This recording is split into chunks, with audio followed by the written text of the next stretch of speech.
kad sam ušla u reality show. Slađo, ja pamtim jako dobro. Pamtim ja sve tvoje svaku, slobodno možeš sve da kažeš. Ja ti kažem, nemoj samo da pričaš ono što nije tačno. Ja pričam ono što je tačno. Da su ovdje ljudi nacionalnosti, ne vole se muslimani, ne voli se niko, moraju da se trpaju, da jedu govna, pošto on Nelu ne podnosi, da ti objasnim, pa on... Zašto ja Nelu ne podnosim? Da Nela mora i mene da... Zašto ja Nelu ne podnosim? Zato što ne možeš da je podeseš organ. Zašto? I nju i na Idu, jeste imali koncept? Ne, kaži mi šta... Kaži mi, nemoj da vičeš, pričamo normalno, nemoj da vičeš. Kaži mi šta si rekla pre ovoga, ljudi ne podnose šta? Ne podnose muslimane. Ko je to? Pa ja ti kažem. Kome to govoriš? Pa izvini jako da se... Pitam te kome si to rekla? Ida i Nela su ti zamijeli... Pitam te kome si ti rekla to sada? Jer ti to meni govoriš da ja to ne volim.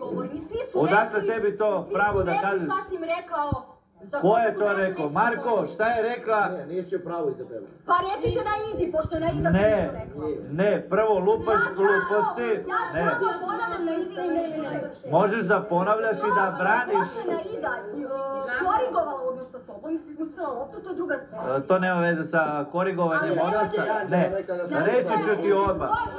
Da, reći ću ti odmah. Nemoj beskrajno da braniš nekoga u ovom smislu tvog partnera. Nemoj da braniš tvog partnera. Prvo, ovo što iznosiš je netačno. Šta? To da ja ne volim muslimane, to je broj 1. Nisam rekla ti. Ti si rekla sada ja. Ljudi u Srbiji ne vole. Ti si rekla, ja te pitam ko, ti kažeš ti. Ljudi ne vole.